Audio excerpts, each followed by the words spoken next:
So thank you for coming. So today I'll teach you about some trading techniques, patterns. There are about 12 of them.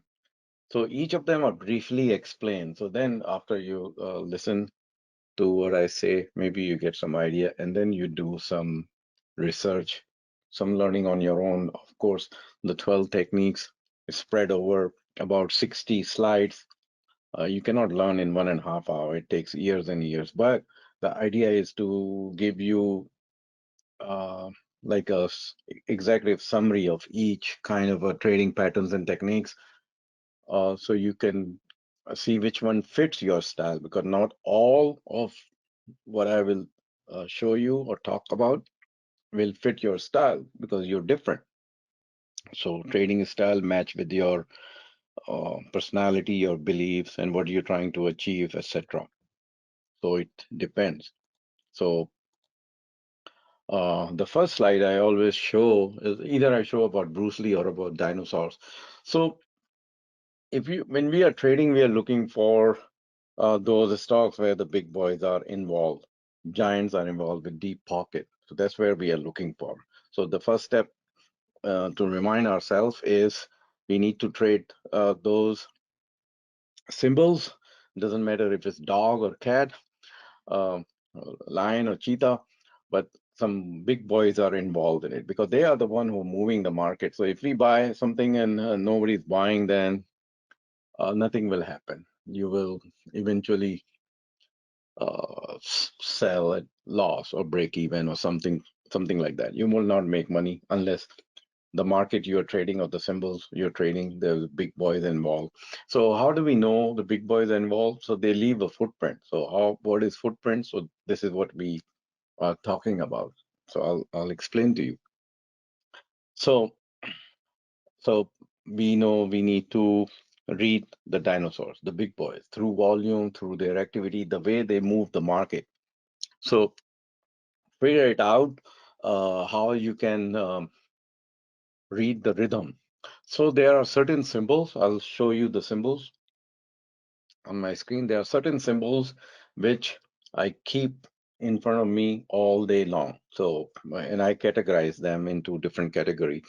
I watch them whole day during the market hours because they are moving. Something is moving out of those symbols. Somewhere the money is being moved. So we don't need to watch the whole universe. You cannot, you don't, you shouldn't create a list of just handful and then practice like Bruce Lee.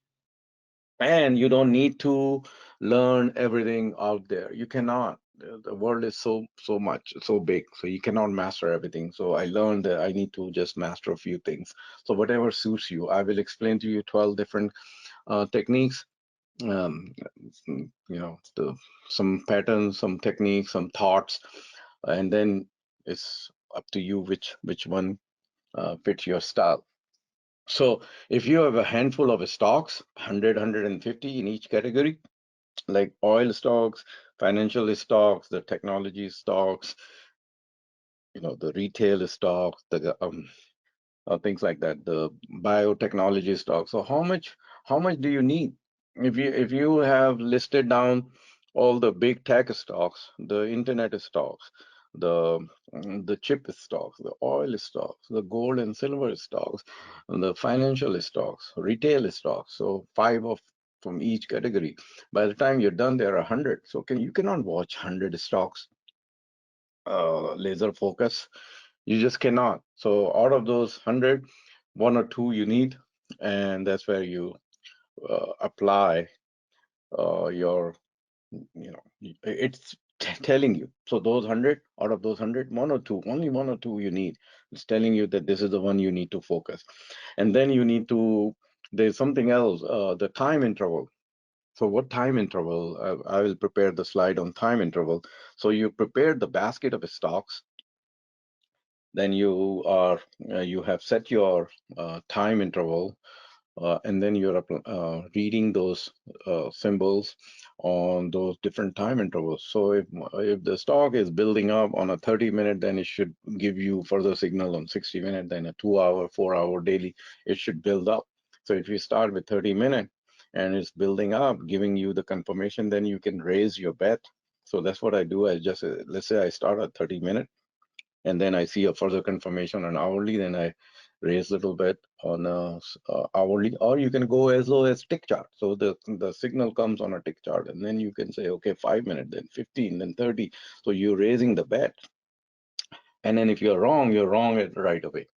So master some key pattern. I'm not teaching you about the key pattern, but I was telling today I'll show you the broad categories of trading styles and techniques.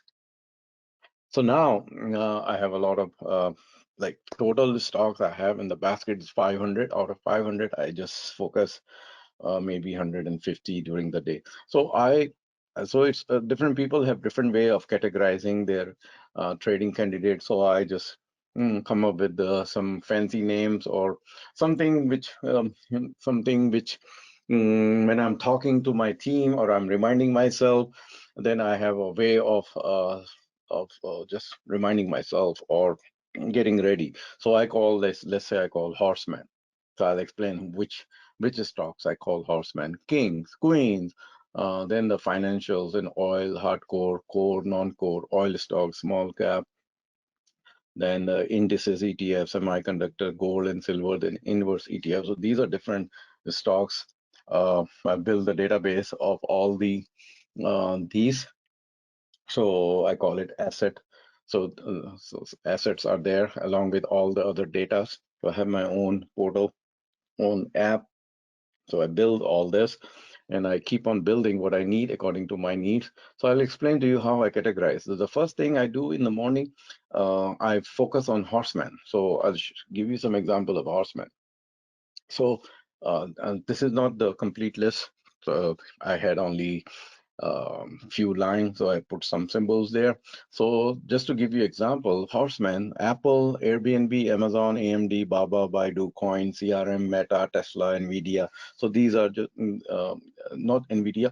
So these are, I call them horsemen. There are some other stocks in this category. So if you really during the market, if you have this basket, you would know that one of these is moving for during the day. One of this, only one or two you need.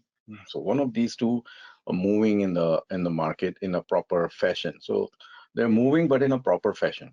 So these are horsemen example. Then I call them. Some of them are called I call kings. They either have a big price tag. Options are expensive. For example, AVGO trading at maybe 900, yeah, 882 right now. Costco 500. So these are big stock bookings, $3,000. So $400. Sometimes they have a wider spread. So I put them in a different category. So maybe I'm not trading these, but I'm watching what else is happening in these stocks. So there are some few more stocks, about 20 of them that I categorize as a king. They are the big ones. The spread becomes wider. The options are huge. So you maybe we can trade the vertical spreads. So king. Then the queen. I call them queen. So queen. These are the stocks which I need to watch. So one of them is moving.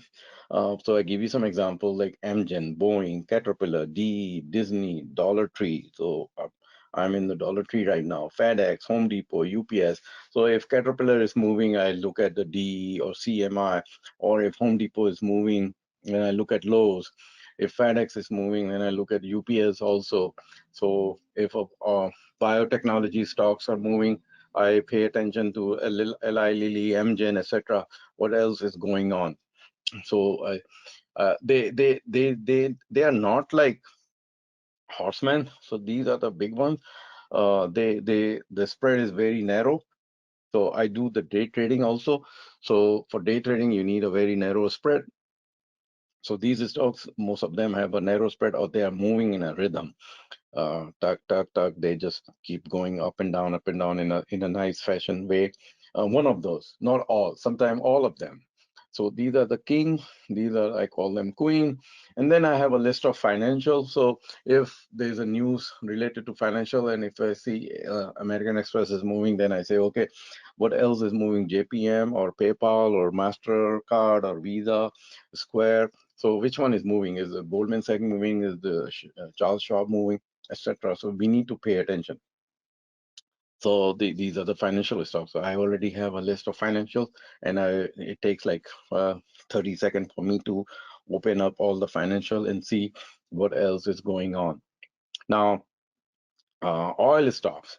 So oil stocks, they either move up or move down. So just now I traded APA, and I have a position in OXY. So these are the oil stocks. So Apache, CBI, DVN, EOG, FONG, HAL, HAL, HES, MPC, OXY, VLO, XOM. So these are the oil stocks. So if oil is going up or down, I pay attention to these. So these are already ready-made, prepared. So list there, open my workspace, and immediately see which one is moving. So the work is done already and know where they are. So which one is breaking out, which one is breaking down, which one gapping up, which one gapping down, etc. So I'll explain to you these different techniques. So there are about 12, I listed down 12 trading techniques and patterns. So I'll explain to you briefly what are these 12 trading techniques and patterns. So see which one resonate with you. Maybe actually what happened is you need to combine uh, together different things combine together. You just can't say, okay, I just need to do this trading called trend trading.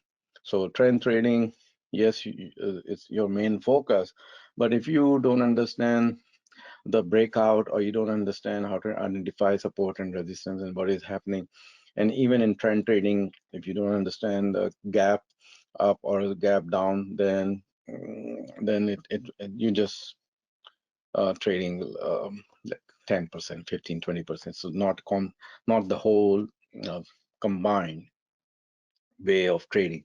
So putting 2 plus 2 together. So if you just say I'm a trend trader, really, if you are just a trend trader and if you don't know the support and resistance, then you will fail.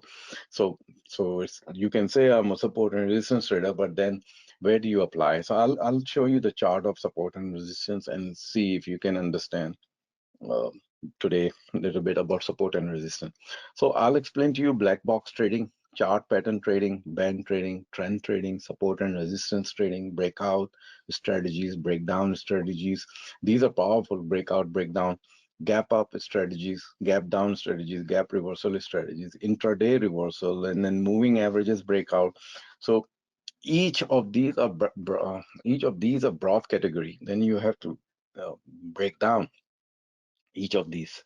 So you can spend 5 years, 10 years, and just waste your time, you know, just come and attend 1 hour, and then after 1 hour you attend, and then you close your, most of you. So most of you, what you will do, you will attend this 1 hour session, and then you will shut down your laptop and go home. So, um, so that will not increase your learning. You have to, when you go home, then you say, okay, what I'm going to do about it. So take each of these and then do some further research. So just 1 hour is not enough. So what is black box trading? So black box trading is unlocking the algorithmic trading secrets. So black box is like a black box. Somebody programmed it. So let's say somebody programmed it and fed the data, fed his all his indicators and the chart patterns and the volume, etc. Whatever that person has done, he created a program, and that's a black box. So and then you can trade when it gives you the signal to go long. You go long blindly, and then when it gives you the exit, then you exit. So entry and exit criteria, the signals are shown to you.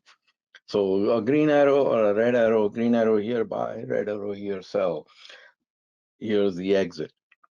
So, so it's completely automated. You can automate this, program it. That when I get the signal, I buy these many shares. So apply some kind of a position sizing formula. So on one hand, you have a black box, which is giving you the signal, and on the other hand, you have a risk management system. So it's you're reading the signal, and then based on your risk management, your position sizing, you are buying and selling. So your whole system, various systems are interacting together.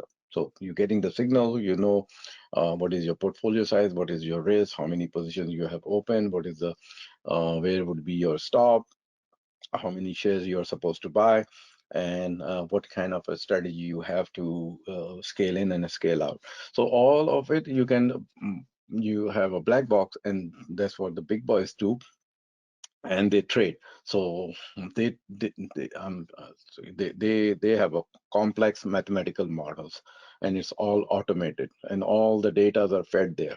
They are analyzing thousands and thousands and thousands of variables of data and coming up with their signals to buy. So that's what the black box is doing. They're analyzing the price, volume indicators, chart pattern. Everything is there. All the keywords, all the fundamentals, everything is lumped into one one box, and they're trading based on what the black box is telling them. So mechanics of black box trading is a data collection, a huge data collection, past 200, 300 years, the development of the strategy, all kinds of strategy development. Then they do the back testing on all the previous periods, different kind of markets, and what else has happened, and then the execution. So this is what the black box. So maybe you can find a black box and test it in different market environment, different portfolio size, and collect the data, collect the results, and then trade based on the black box. So just make sure the results you have when you tested the black box on the market, that kind of a market is exists right now. So black box trading works when you have exact market environment, when you did the back testing. So if you did the back testing on a bullish market, then when you're trading, you need to trade the same kind of market. Then it will work. Otherwise, the black box will fail. So yeah, so advantages of black box trading is speed and efficiency. So is in a nanosecond. So you know, high frequency trading, you can do all kinds of trading in nanoseconds and just buy and sell, buy and sell, buy and sell, thousands of transactions you're doing all day long. 100 shares, 100 shares, 100 shares. So you can train your brain. Not, I mean, of course, you cannot have a black box, but you can train your brain. You can adopt a strategy of day trading also, just like black box. So you see a signal on your chart. It's very if you're doing the day trading, maybe you're seeing the signal on a 3-minute chart or a tick chart, and you are buying, and building your position. And then when you see the exit, you recognize, and you're exiting it. Maybe you're trading 4 or 5 of um, um, these ones, horsemen. So one of these, and then you can add few more symbols. So one or two of these during the day, when the market they start to move, and you can see it clearly that this is the one which is moving. So you build your position.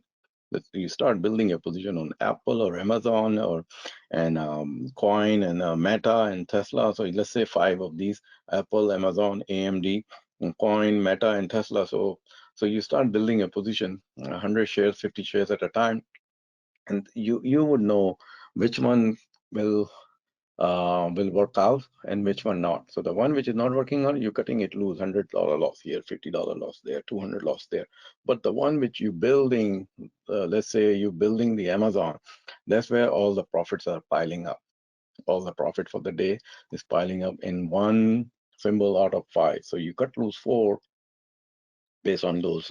You created your own black box, and you keep one for few hours, and you pile up on that one symbol. So all these small loss, $50, the $100, $40 losses, small loss, combine it. Those are little losses compared to the big ones on, let's say, Amazon, $4,000, $5,000 in just few hours.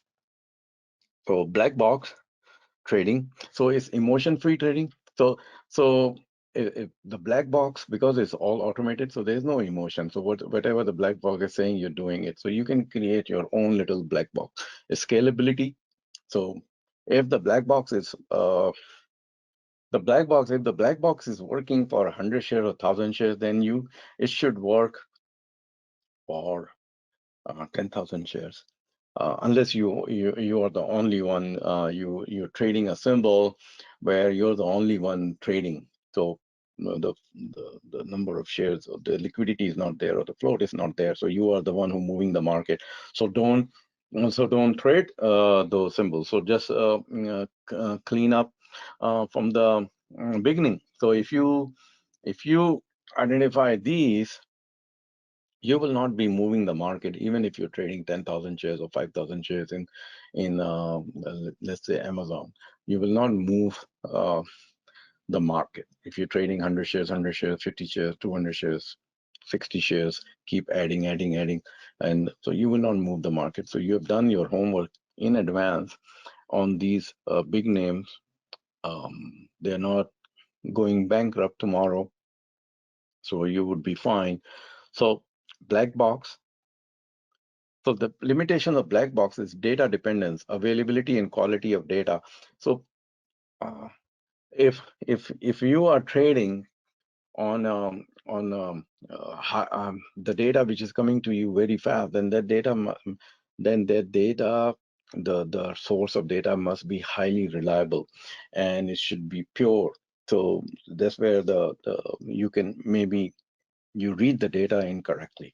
So think about it. You may read the data incorrectly, and then you go in the trade, and then your losses pile up. So availability and quality of data for black box, this is very important. The market conditions. So struggle to adapt to sudden changes in market.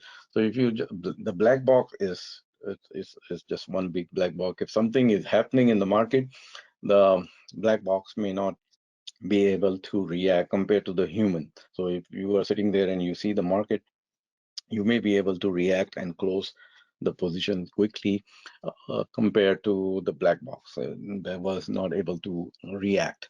So widespread use of similar algorithm. Maybe there is other black box. So you bought. So let's say you bought an indicator or some system, and similar black box is somewhere else there. So if I'm using it, you're using it. So then it's not going to work. So that same indicators everywhere, 49, especially if it's a $49 indicator, master indicator you bought on a YouTube channel, the master indicator for $49. So it may not work. Now there is, after black box, there is something called chart pattern, unlocking price trend for strategic trading. So chart patterns, so you reading the charts. So you have based on your uh, time you spend, you can read the chart correctly, that I have seen this before and I recognize it, and I'm reading it. The odds are that I'm reading it correctly. So what it is a visual representation of historical price movement. So it's just a bar or a candle. So high, low, upper wick, lower wick. So it's a visual representation of the whether it's a line chart or open, low, high, close chart, or a candlestick chart, or a Renko chart, or a line break chart.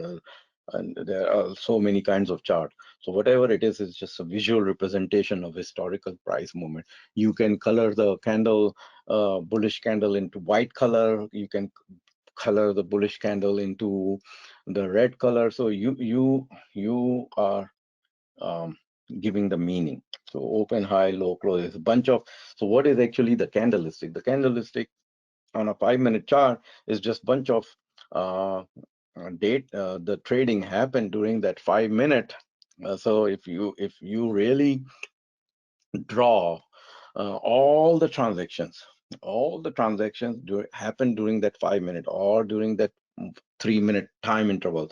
All the buys and sell, you put it into a visual representation. That this is where somebody bought, sold, and eventually the result was that during the first 5 minutes, this was the low, this was the high, highest bar, highest price, and this is the open within this 5 minutes. This is where the price open, and then this is where the market closed. So this is what visual representation is. So this is what you're reading. So you are based on what happened during the last uh, interval. So it could be 30-minute chart, and then on 30-minute, you're reading the 30-minute chart. So 30 minute, 30 minute, 30 minutes. So based on all the 30-minute previous 3-4 days of data, then you are deciding, you're reading, or you're making your decision based on all those 30-minute representations. So under the 30-minute candle, the thousands and thousands of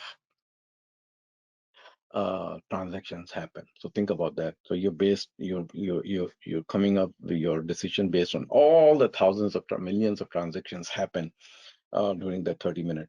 So it gives some valuable insight into future price trends. So based on what happened before, you're saying, okay, this will happen in the next time interval. So that's what you are doing based on the chart patterns. So you're discovering your entry points and exit points. So you're saying, okay, based on all the fighting went on between the buyers and sellers, this is what I am assuming that this market will move up further.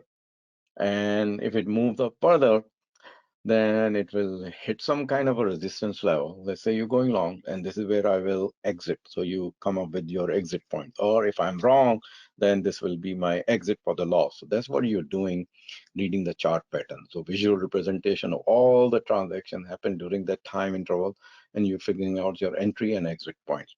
So that's what chart pattern. So now the chart patterns, so the candles, and then the various kind of chart patterns. So there are thousands and thousands of chart patterns. So ascending and descending triangle, cup and handle, double top, triple top, multiple top, double bottom, triple bottom, multiple bottom. Then there are flags, then there are head and shoulder, then there are neckline, and then we have wedges, and all kinds of chart patterns. So which one suits you? You decide. So not only you reading, not so if you just master one or few of these chart patterns and then don't apply other techniques, then you just trading blindly. So just not only the chart pattern, then you have to put few things on top of it. And so there are many other things you need to put to complete your chart patterns techniques. So these are some of the common chart patterns. If you are focused on learning chart pattern, then start learning. There are thousands of chart patterns, and then thousands of criteria for entry and exits. So application of chart patterns.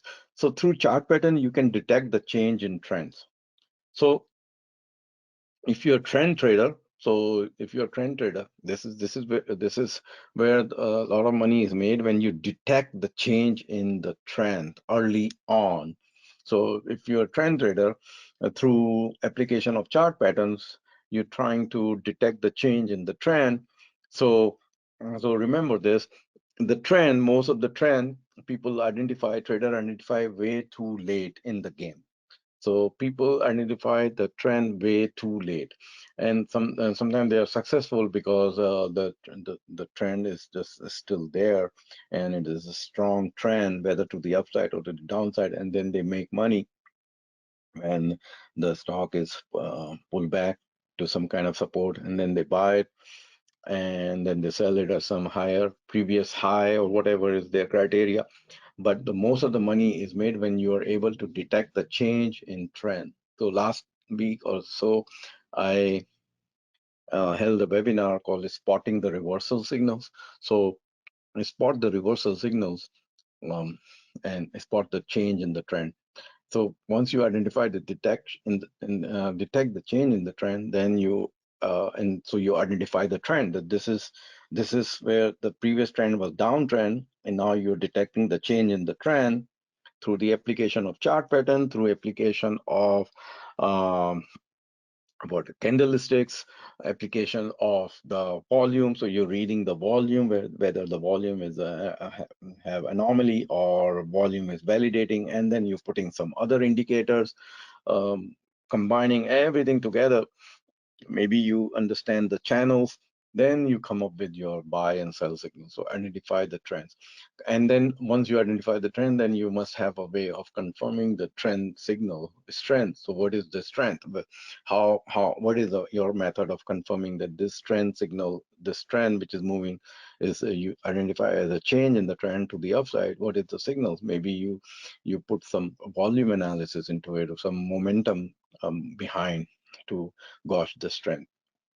After you do that, then you need to determine precise profit target. So where you would exit. So before you even enter in the trade, you need to know where is the exit.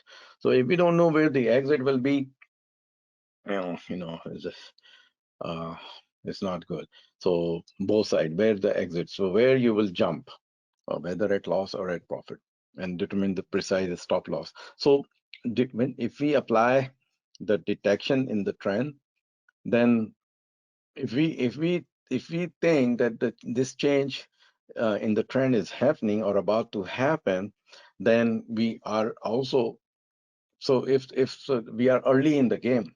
So if we are early in the game, then we know where the stop loss should be, because we are identifying the change. So if the change is wrong, then we should be able to get out. And if the change is correct, and then we get this secondary evidence. So there is a primary evidence, and then there is a secondary evidence. The secondary evidence should build up on a time frame. So if you identify the change in the trend on a 30-minute time frame or a 15-minute time frame, then so you identify the trend, let's say on a 30-minute, and then it's building up on. So as the time passes, so the 60-minute is also signaling the trend. So there's a secondary evidence coming up. So if you identify the change in the trend on a 30-minute, and then confirmation comes on an hourly chart, and you're looking on a day chart and a weekly chart, so all put together, then you know where the stop loss would be and where the profit target will be. So application of chart patterns, and then you're using the trend. And also I will explain to you the support and resistance. And then not only that, then you're applying the support and resistance also. So you see that you're applying the chart pattern, you're detecting, so you're applying the chart pattern, you're detecting the change in the trend maybe through some candles. So you're using some candles, and the candles telling you saying, okay, this telling me the detection and change in the trend. Then you are drawing the trend lines, whether it's based on whether it's upward sloping or downward sloping, or you're using some kind of understanding of support and resistance level, and what kind of a support and resistance, whether it's a weak support, weak resistance, or a strong support, a strong resistance. And then you are reading the chart on some time interval, higher time interval, and getting in the trade and understanding where on a full landscape where the exit will be for loss and for your profit. So, so limitation and risk of chart pattern. So this is, the chart pattern is all subjective. So all the head and shoulder. So people say, so let me go back. So so the traders, they everywhere they look at that this when they see this in their beginning stage, they start to see double bottom everywhere. Oh, I see this double bottom. Is it a double bottom? Should I get in here, or is it a double top? I get out here. So no, you don't get out at the double top. If you're long, you don't get in at double bottom. This is double bottom. It's just what it is. It's a double bottom, meaning the price hit some kind of a previous turning point, and it's just right now it's just sitting there, is reacting to the previous turning point. So it doesn't mean that okay, it reached the double bottom and now it will do a U-turn and then it will start going up and you will make a lot of money. No, it's not going to happen like that. Also double top doesn't mean that if it hit the double top then it's going to crash and you should go and buy some puts and you'll make a lot of money. It's not. So it's just some kind of a something on in that, okay, this is happening. Cup and handle is not okay. I see the cup and handle here, and this is a very powerful pattern I read. When cup and handle form, then I should go long. No, or head and shoulder. Okay, this is a head here and one shoulder here and one shoulder here. I see it here on a 15-minute chart. Somebody see that same symbol and they say, okay, I see it on a 30-minute chart, and then here is the neck. So all that you should be aware of, but it's more than that. So combine more. So if you look at the head and shoulder on a daily chart, then what else is going on? So just don't look at the head and shoulder and say, okay, I get in. So signals, so in other words, signal as good as your skills. So you may get trapped in false signals, double bottom, double top, and don't look at other things, then you can get trapped. So it's a high subjectivity is involved. So what you're looking at, especially if double top, double bottom, you're looking at the lower level chart frame is just reacting the overall trend. If double bottom is formed on a 30-minute chart, maybe the 60-minute chart is have a lot of room to go down. And a 30-minute chart, you're looking at a double bottom, and then you making your decision to go long based on double bottom on a 30-minute chart or a 15-minute chart, but the day chart and the hourly chart is all crashing down. So that double bottom is just temporary and it will crash. So you should wait for it to break down and go in alignment with the higher level chart. So in other words, beauty lies in the eyes of beholder.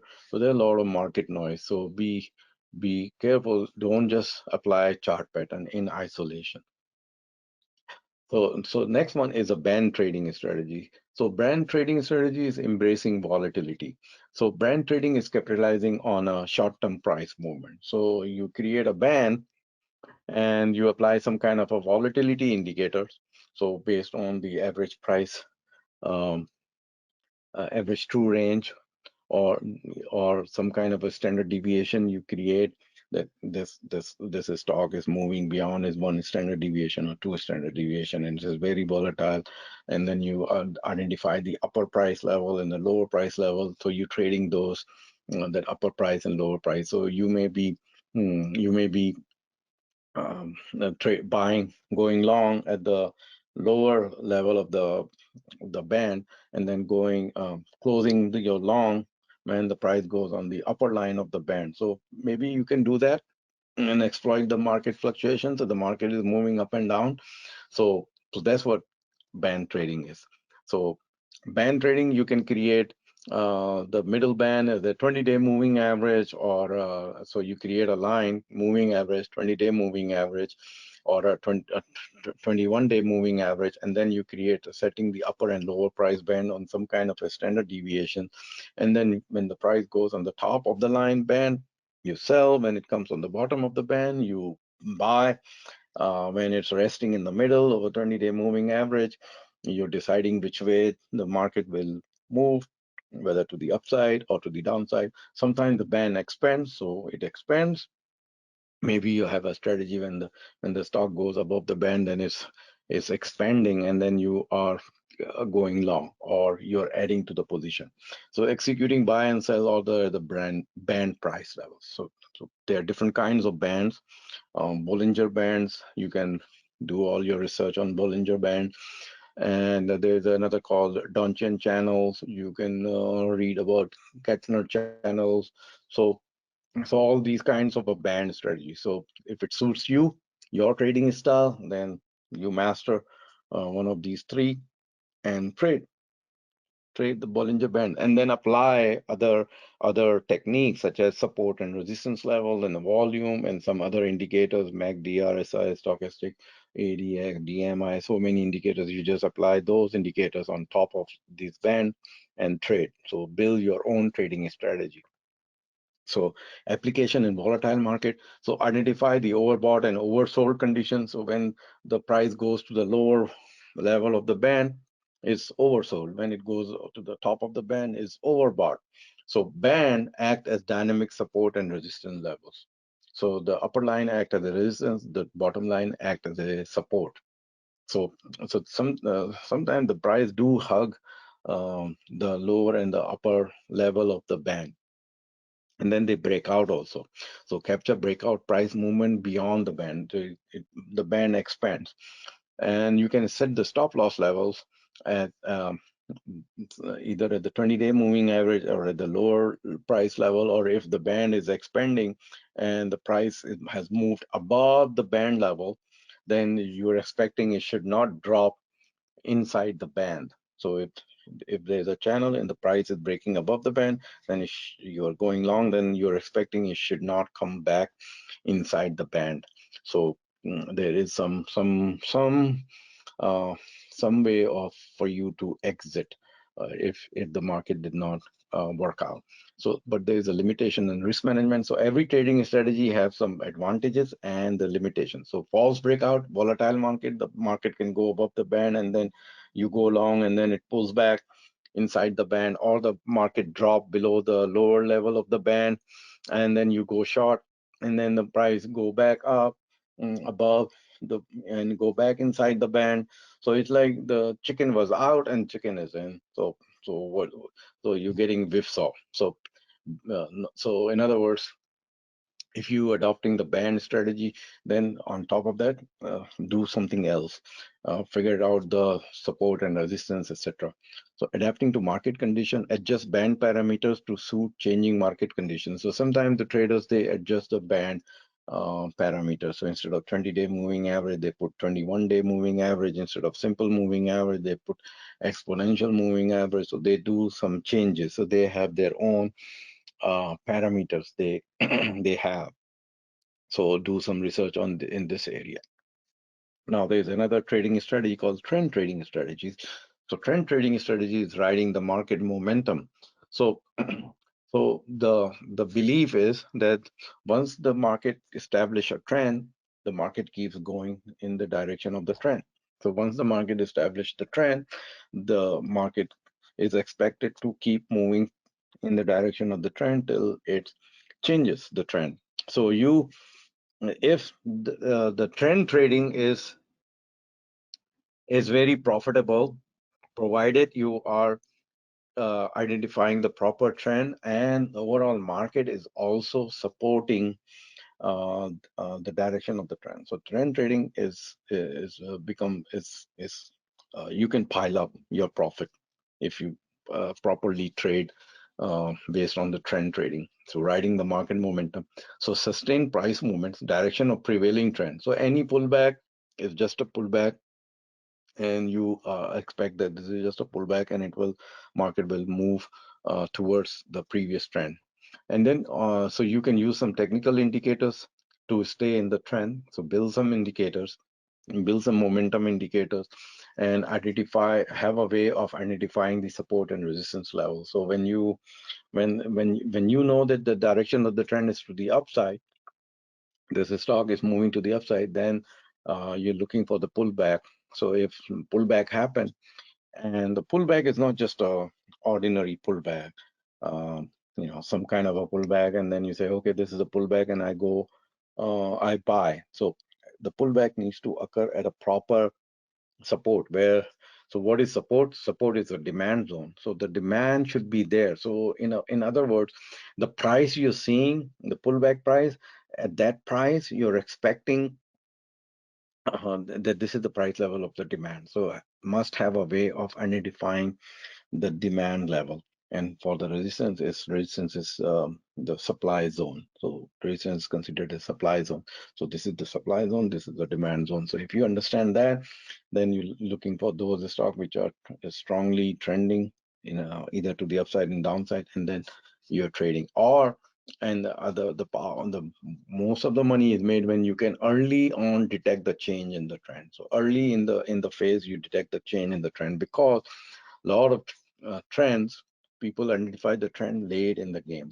So the trend has already happened, because for the definition of the trend is that the higher highs and higher lows. So higher highs and higher lows may have been made a while back. So you already missed the move. So learn the techniques of detecting the change in the trend. So this area, you focus on this area to detect, like become a detective. So become a detective in identifying the change in the trend at the proper location. So at the proper location, the change in the trend is happening. So types of trend trading strategies. So moving averages, identify trends, potential entry and exit. So moving averages such as 10-day exponential moving average. So you can draw 10-day exponential moving average, 20-day simple moving average, and then below or above is another moving average. So you combine 2 or 3 moving averages, and then you say, okay, this stock is moving on this moving average. Now I draw this 10-day exponential moving average.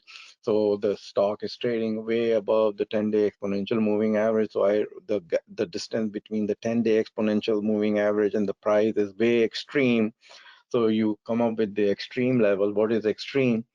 The distance between the 10-day exponential moving average and the current price. So you say, okay, this is the extreme level. I need to wait patiently and the stock to come down nicely to the 10-day exponential moving average. So when it comes closer to the 10-day exponential moving average, and you already have other higher moving average telling you the trend is there, and when the stock comes to the 10-day exponential moving average, and then you apply some other technique, that's where your entry comes. So maybe you take entry based on a 3-day exponential moving average. So your pullback is on a 10-day exponential, and your entry is coming at the 3-day exponential moving average. Some kind of a first identify the trend, identify the pullback area, and then there must be some way of secondary you pulling the trigger to go long. Let's say talking about going long. So trend line, draw trend lines to visualize the direction of price movement. So constantly draw the trend line. So have a method of drawing the trend line. If we take a chart on a daily basis and say, okay, let's draw the trend line. So different traders will draw the different trend lines. So trend line, we are drawing it by taking a bunch of previous price lows. So either taking the lows or taking the open price and drawing the trend line. So some traders, they say, okay, I take all the lows of the candle, all the candles, and this is the lowest low, and I start drawing, connecting the dots from all the previous. So do you see here? These are the 10 candles, and these are the 10 lows, and I draw the line. This is my trend line. And another trader will say, no, I don't take the lows. I take the open of the candle, and I draw this trend line. So different traders have a different trend lines. So now where the stock doesn't know that you're drawing the trend line based on the lows or based on the highs or close or open. So have other ways of figuring it out that the trend line you're drawing is you're drawing it correctly. There's another technique called Fibonacci fan line. So you can use the Fibonacci ratios to draw the trend lines, and market do work on Fibonacci. So maybe use the Fibonacci fan lines to draw the trend lines. There's another technique called parabolic SAR, so trailing stop and reverse indicators. Maybe you can use this parabolic SAR to figure it out your entry and your exits, and the stock is already moving in a nice trending fashion. So application of trend identification. So identify the uptrend and downtrend. So basically you're identifying the uptrend and downtrend. So have some way of identifying that this trend is this stock is uptrending. So the stock could be uptrending on a weekly chart, but on a daily chart is downtrending, and on a hourly chart is uptrending. So now there's a confusion. The weekly chart is let's say uptrending, the day chart is downtrending, and the hourly chart is showing you uptrend. So which way you will go? So so you so so now so you say, okay, the higher level time frame, the weekly chart is an uptrend, and I know the day chart is in a downtrend. So that is there, but the hourly chart is building the reversal. So this hourly chart, and then this 2-hour chart, this 4-hour chart, if it's building up, the day chart will stop going down, and then it will move towards the weekly chart. So it's use the multiple time frame to understand the time frame. So we start with the week, day, and go all the way to the 15-minute or 5-minute to identify which way the trends is building. Is either The weekly chart will roll over because the day chart is already down and the weekly chart is slow to move. Hourly chart is trending up, but you wait for hourly chart to roll down. So if hourly, you wait for the hourly chart to roll down, and hourly chart will further weaken the day chart. And eventually by the time the Friday comes, the weekly chart is already so weak. So apply the trend like that or some other technique. So entries and exit, trend line breach. So traders do draw the trend line, and when they breach, the stock goes on the other side of the trend line. Let's you draw the trend line and the stock just gap down on the other side. So that could be a short signal if the stock was uptrending to the upside, and then the stock gaps on the other side of the trend line, or the stock gaps down on the other side of the moving average or moving average crossover, something like that. So trailing stop, protect profit, is stay in the trend. So when the stock is trending to the is strongly trending, and you already have a big profit in it, then maybe you can set some kind of a trailing stop. Trailing stop doesn't work for me, doesn't work in the option, because by the time, unless it's a big mover and you have a lot of profit like Tesla, Nvidia, etc., the trailing stop doesn't work for me in option. But in stock, you may apply the trailing stop to protect the profit and staying in the trend. So limitation and risk, the false signals, a sideway or choppy market. So if you are detecting the change in the trend for the sideway and choppy market, you may, or you are getting in the trade which you think is trending, but actually is a sideway or choppy, then you will be getting whipsawed, and the trend is not building. It's just uh, sideway or choppy. So pay attention to what you see as a defined as a trend, and what is there as a choppy. So one day the market is going up, another way going down, going up and down, up and down. So on a full landscape, when you evaluate, if you step back a little far, let's say few feet, and then look at the chart, and then you say, oh, this one is a choppy market. Sometimes the stock will go up, and then you'll say, oh no, I thought it's a choppy, and look at it, it's breaking out. So it can happen, but most of the time the stock will just hit the previous resistance or hit the previous support, and it will not create the trend. So no need to um, give false hope. So no need to give. Whipsawing, sudden market reversals, frequent trade exits. So if the market is choppy and you think it's a trade as a trending market, you will be exiting frequently. So identify the trend reversal promptly. Sometimes the trend just suddenly change on you. So be ready to understand that this trend is not there anymore. It has changed. So some kind of a criteria, some kind of a selling pressure, or something which telling you that this trend has changed and it's changing on me and I need to exit. It's not there.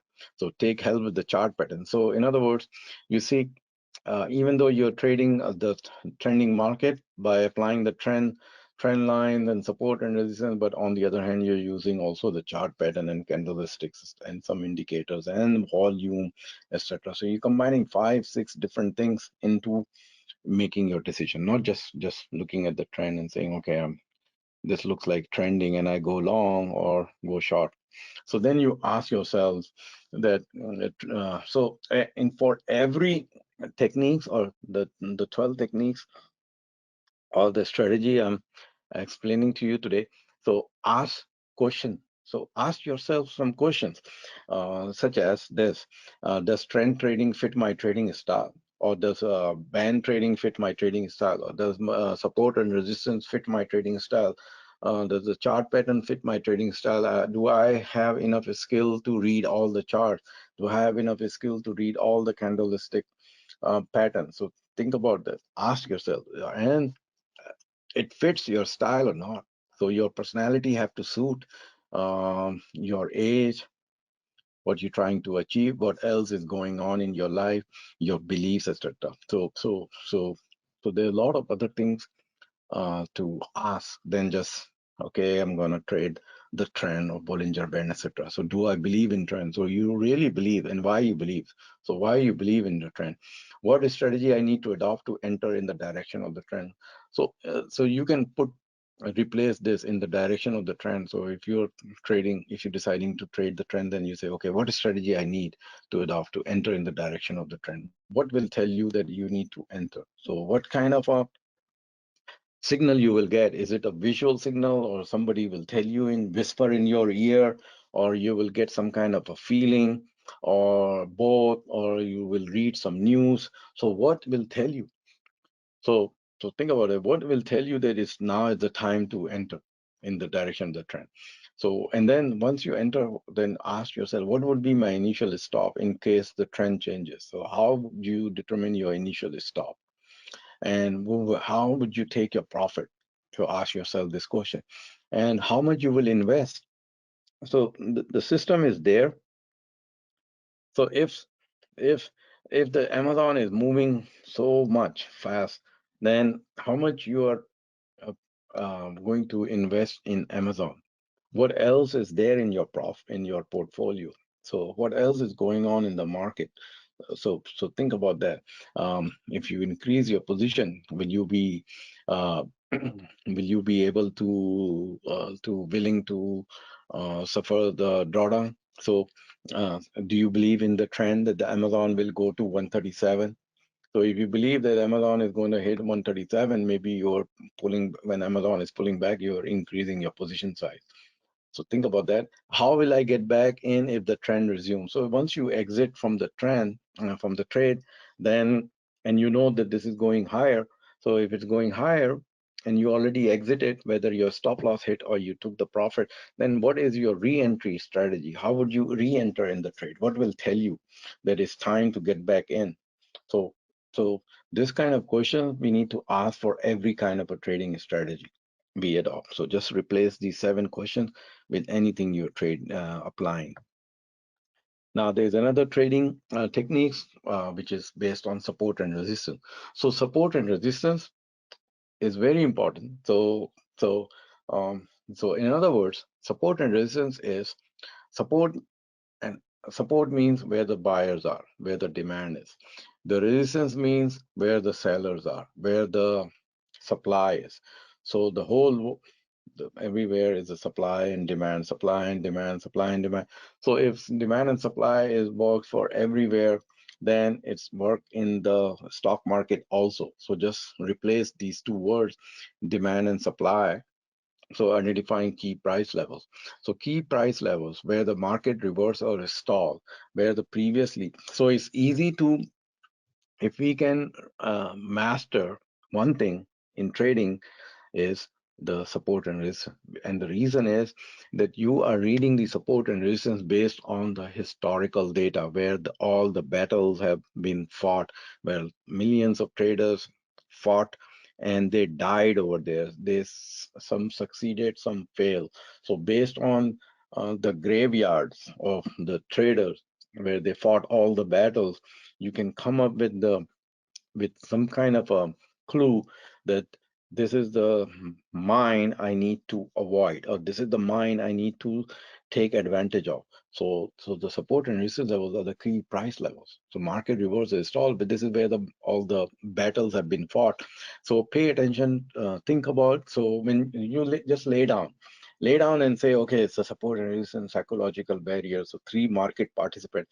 So you start, if you lay down on your bed and then you say, okay, how the support and resistance, what kind of a phenomena? So the picture will emerge. The picture will emerge of 3 market participants. There are 3 kinds of soldiers. They fought the battle, and somebody won, somebody died. So who are those 3 market participants? So there's the market participant, the one who is long, the one who is short, and there's another one, the third one who is uncommitted, the one who is watching from the sideline and join the battlefield when he sees the side which is winning. So there's an uncommitted trader. So if we understand the psychology of these market participants, we will understand the support and resistance level. That's what it is. So how they come in at a certain price levels. So if we keep these market participants in mind all the time during the trading hours, then we will understand how the support and resistance is being formed currently at that very moment when we are trading, and how it formed previously. So So mastering the support and resistance is doesn't matter if you are using Bollinger Band, if you're using trend trading, if you are applying chart patterns or God knows what, uh, support and resistance there, because this is where the demand and supply. So you buy where you think is a demand and you sell where you think is a supply. So that's what it is. And it's not just one price level, it's a price, it's a zone. So we not only we need to understand where the price is, but how wide is the price and how strong is that zone? How many times the buyers and seller fought in that price zone, and how long ago? So how long ago, how many time, with what volume, all that, and how many time? When we understand that, then we understand the the the effectiveness of the supply and demand zone. So support level is a buying interest is strong enough and prevent further price decline. So that's the demand level. So it's all psychological. So so understand that if the market closed at 100 and it gapped up tomorrow at 103 and it goes at 105, then 100 is a very strong support. This is where all the buyers who did not buy at 100 and they see the market at 105, 106, they know that the market gapped up from 100, and they're just wishing that, oh, if it comes back to 100, I'm going to buy it. That's where the gap will fill. I'm going to buy at 100. I'm going to buy at 105. And a lot of time the market just starts to, it pulls back to 101 level, and then it doesn't even go to 100, and it just starts to move, turn around from 101.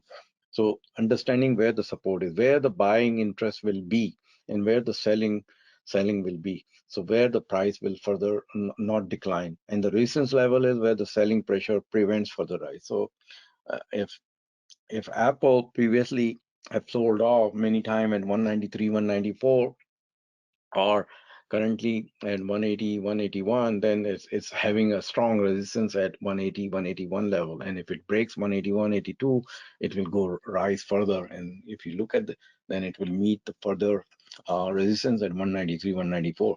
So the support and resistance is being formed by the collective actions of market participants. Millions and millions of traders, millions and millions of shares traded at certain price levels. So a lot of traders, they're holding back at that certain price level. So they just want to get out. They want to get out at break even or certain profit. And then what will happen at that price, whether other traders think that this is the right price and I'm going to buy and absorb all the selling pressure. So that's where the market moves up. So identifying support and resistance and understanding what kind of a support and resistance. So some kind of a system, you can build some kind of a system for rating the support. So is it a strong support? Is it strong, very strong, or is it a weak support? How many times, etc. So you can do some analysis and come up with the system. So work on identifying support and resistance, develop your trading system based around support and resistance.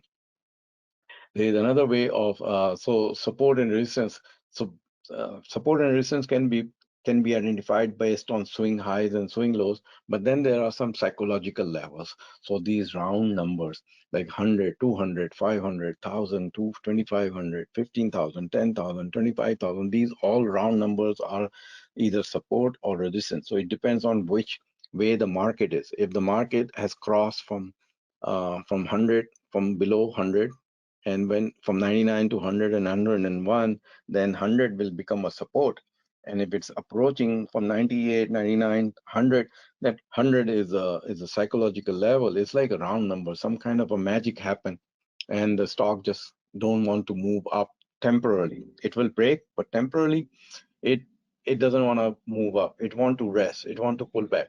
Similarly, the moving averages. So all the common moving averages, so 20-day moving average, 50-day, 200-day, 10-day exponential moving averages, they all act as a psychological levels. They create support and resistance. So pay attention to these moving averages, these round numbers, and see what is happening at these numbers, and which way the market is moving, which way the market is approaching these numbers. So application of support and resistance trading is identify entry and exit points. So I'll explain to you, I'll give you show you two charts to explain to you the support and resistance. So identify entry and exit points. So based on the support and resistance, you can identify entry and exit point. You can identify scale in point, scale out points. So all that can happen based on support and resistance and your stop levels. And you also gauge market sentiment, because you can easily see what is happening at the support and resistance to understand the market sentiment. So here is the chart of support and resistance in an uptrend. So there's one chart I showed you last week. It's about the life cycle of the market. So market goes through various stages. So in any stage, this thing is happening. So if you, this chart, what you're seeing is, you can put it on a weekly chart, monthly chart, day chart, and as low as a tick chart. So this is the all day long, the market is doing this on various time frames. So let's say if this market is in uptrend, so this is what the market is doing. It's just moving up. So a bunch of transactions are happening, and then it reaches some kind of a resistance level where the market just gets stopped. It just doesn't want to move. It's some kind of a price level magically happen, and all the buying pressure gone, and the somebody start to take profit. So some kind of a resistance is created. So this dotted line, the resistance is created. Now you need to dissect it into saying, okay, this is how long during, if you're watching it, let's say on a 30-minute chart, how long this this resistance was there that the stock doesn't want to move. So you can keep drawing the line. So if it move up a little bit and then pull back, then you draw the line, this line horizontal, then up line horizontal. So you start creating channel. So the picture will emerge that this zone, this channel is a resistance line. So anytime the stock hits that line, you should get the alert, upper line or lower line. If it breaks the upper line, then you know this is traveling to a higher level, and then you reset it. So what happens, the phenomena happen is this: the initial move, most likely some kind of a pullback happens. So it's a 38% move or 50% move, initial move, pulls back. So 50% is a magical. So some kind of a pullback happen. So when the pullback happen at this level, so market just stops. Something happens, some magical level, this price that the trader wants to buy. So if we look back on the further left, maybe this price was before supported. So maybe this was the price early on it supported, and it's not evident right here. So whatever happened, when the market creates some kind of support and it starts to move, it will hit this, it will hesitate. So this is where we will see double top. So this is where the trader will say, okay, I see some double top on 15-minute chart. I think I should go short on it. I buy some put because I see the double top. So no, you see the double top on a 15-minute chart, but on an hourly chart, the market is rocketing upward. So this is just a 15-minute chart. You're seeing the double top, but on hourly chart is just going up, or on a day chart is going up. So don't believe on a lower level double top and you buy the puts. So what will happen? The buyers, those who bought here, or those who did not sell at price point one, when the stock reaches again, they will sell. Either they will sell at break even, or they will sell at the previous profit level. So they already see some kind of a profit, at this price point. They saw it on their platform, $1,000 or $2,000. So they just want to get that profit. So they miss this, and they put some kind of a sell order here, maybe 5 cents below. So if this is 100, they will set at 99.95. They just want to get out. Maybe on the way they buy a little bit more, so to make themselves good.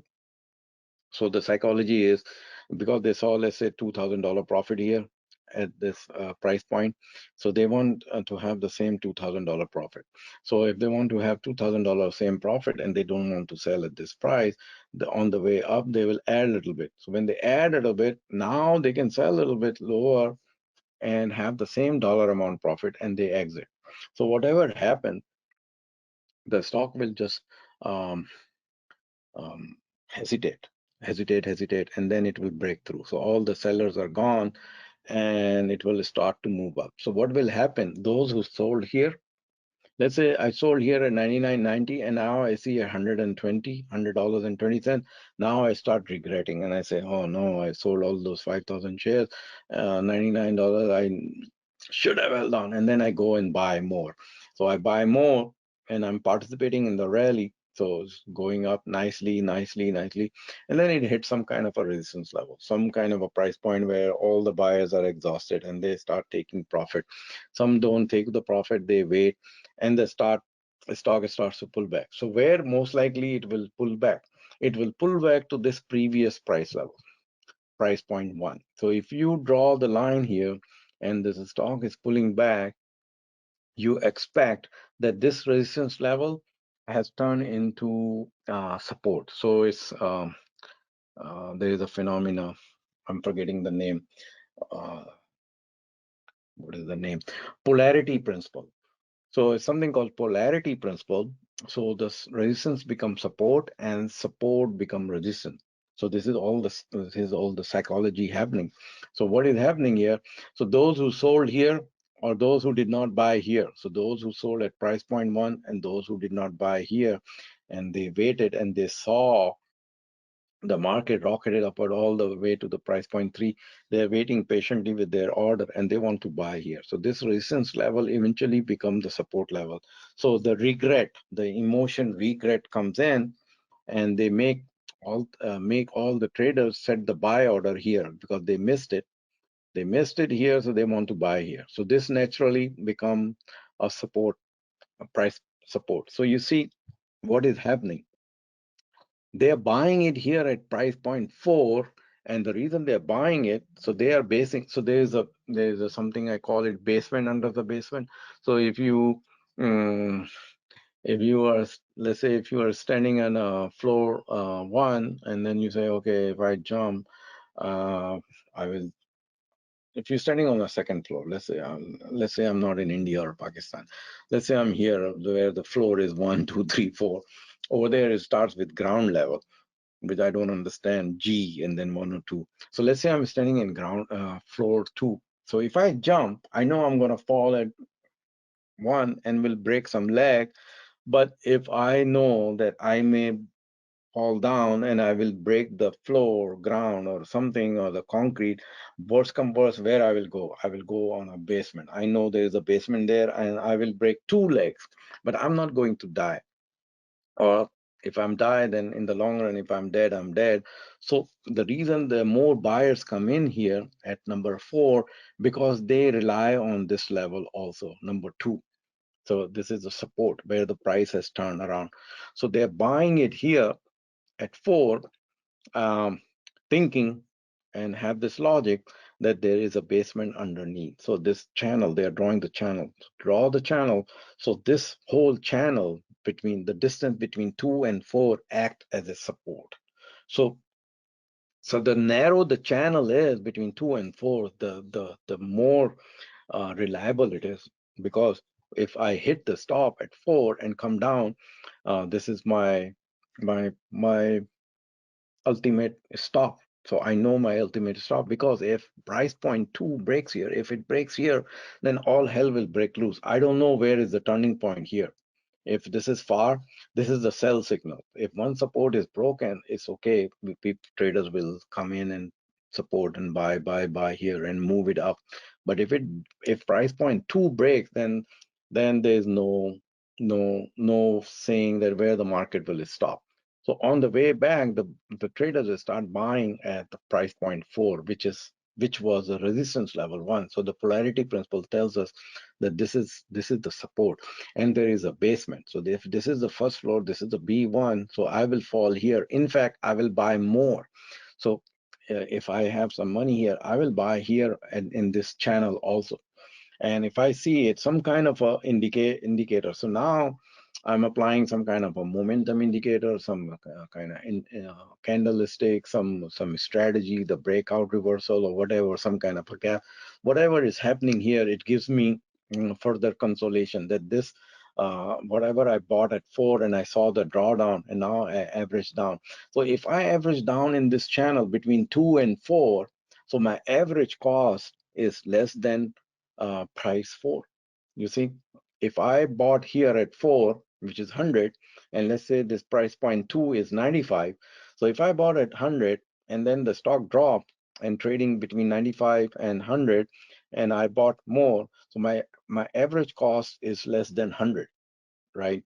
Provided I have not bought tons of shares in it doesn't matter. Even if I bought 1,000 shares at 4 and I buy 100 at 98, my average cost will be below 100. So in other words, I lower my average cost here. So this is what the traders are doing. They're lowering their average cost. And when the market starts to move, they sell below at this price level or even below. So on the way up, if the market comes to price point 2 and the way up, because this price point 4 was the resistance and it became support and it broke, so it act as a resistance. So temporarily it will act here as a resistance level, this support, and once it broken, then the market will rocket upward. So when the market rocket upward, then you extend this price point 3 on the right side, because this is where the um, sellers were. So if this is far away from 4, then this has less meaning. But if this 4 and 3 occurred during the shorter time period, then price point 3 have more meaning. So when the market moves from 4 upward, it will temporarily stop here at 3, right here. It's temporary, and then it rockets upward. So the market is making a higher high and higher low. So this is a trending market, and any pullback, traders are buying it on the pullback. And a lot of so psychology is going on here. So, the buyer, the sellers, the uncommitted buyers and sellers, the average down, average up, all kinds of things are happening. And if there's a news come also in between somewhere, then the market is further rockets upward. So think about that. So this is the market support and resistance in an uptrend. Now, if we reverse the chart to the same market, this chart, I reversed it and created this. So this is a market in a downtrending. So same psychology principle you apply, same support and resistance concept. Think about the demand, think about the supply, think about the sellers, think about the buyers and how they are acting. So this is the downtrending market. It's creating a lower low and lower highs. So lower lows and lower highs. So this is the support. And why we are calling it support? We are calling it support because the market came at price point 2 and then it moved up. So we call it support. That's all. That's the reason. We say some kind of demand was there, some kind of a buyers were there, and that's why we call it support. And then it moved up.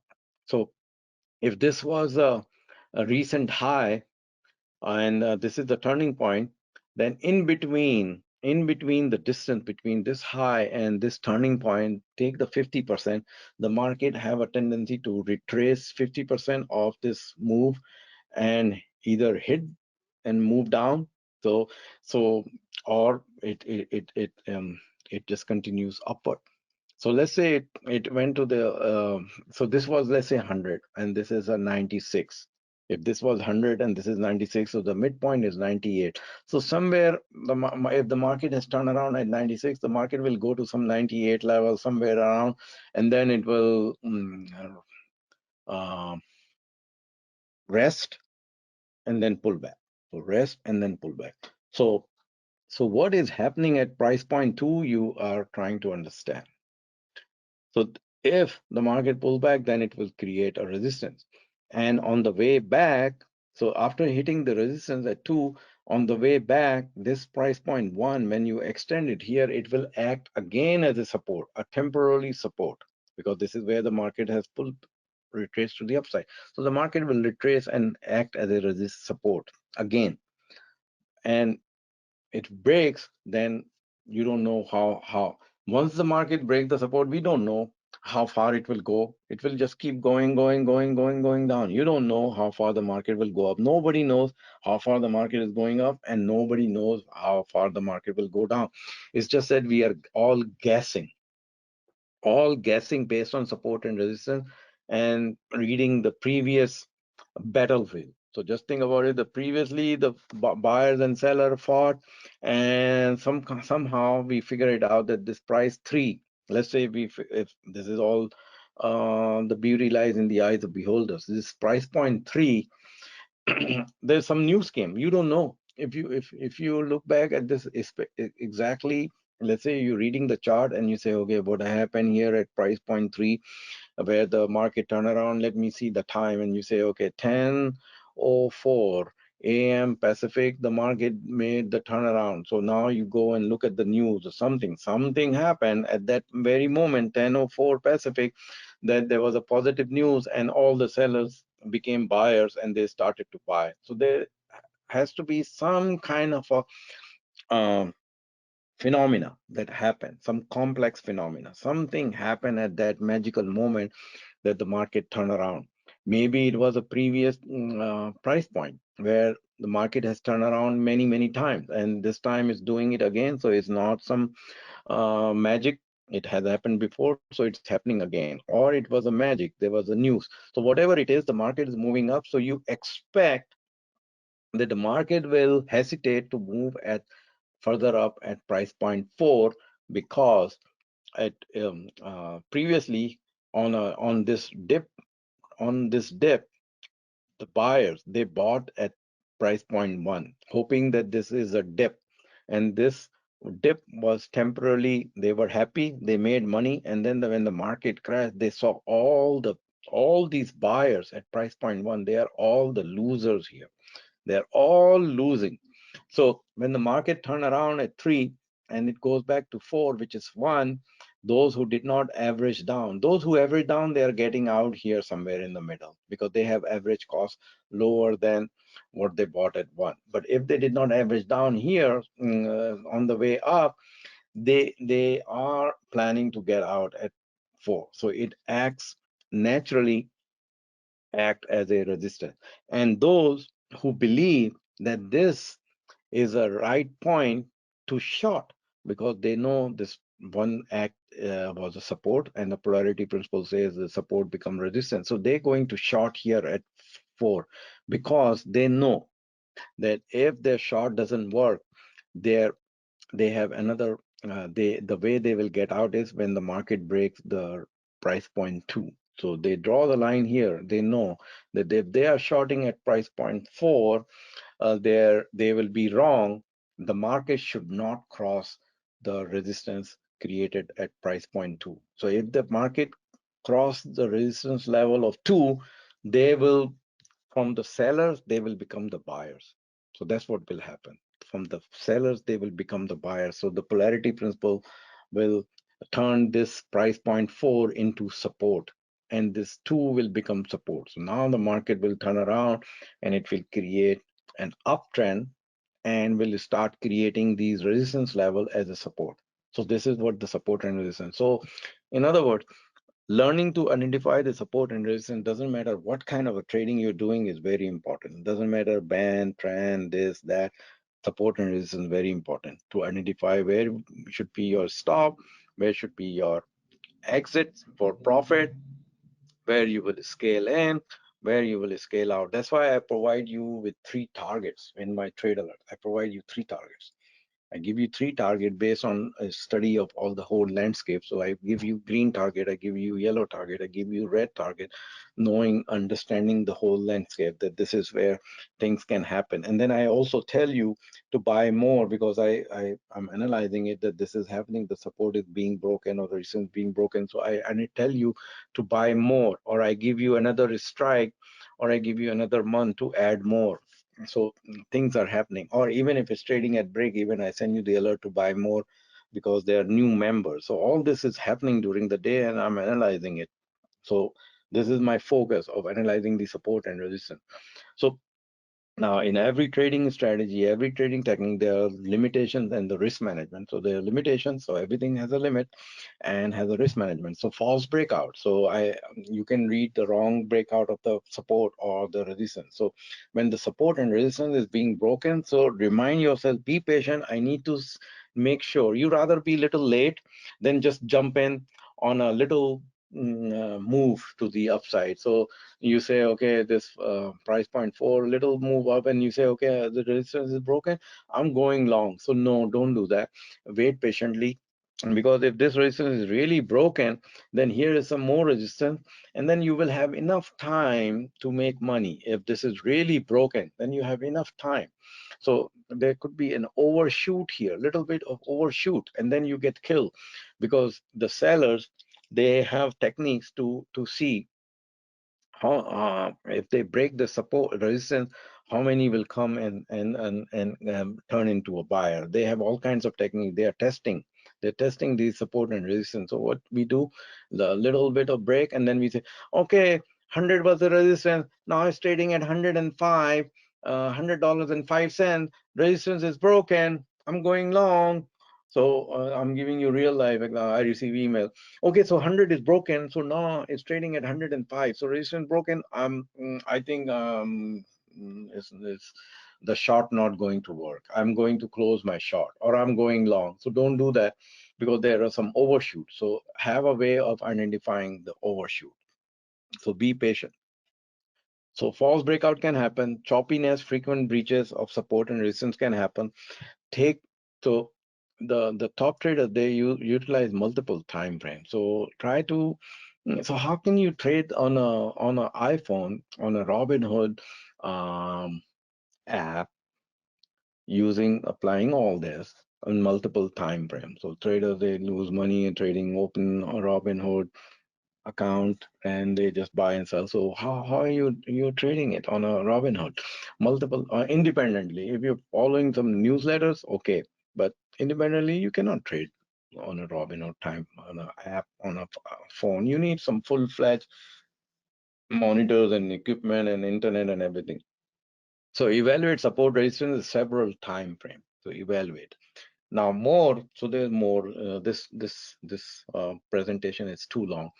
So breakout, so there's another one, use a breakout trading strategy. So capitalization on trend reversal. So this is very powerful, breakout, because the stock break, some kind of a resistance is being broken, some kind of a resistance is being broken. So when the support is broken, when the resistance is broken, then the stock is telling you that, so what the stock is telling you, all the buyers and sellers are telling you that we have decided to go long. So recently, the oil stock, they broke out.